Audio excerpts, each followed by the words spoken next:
Update po ng kalagayan namin dito sa tabing dagat. Ayan po yung ginagawang seawall. Ayan inabot ng tubig na dagat.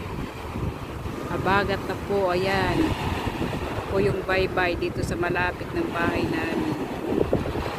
Ayan po. Ayan.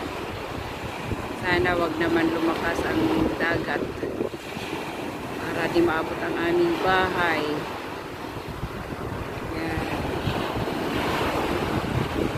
Maalon dito sa lugar namin. Sana hindi na matuloy yung bagyo.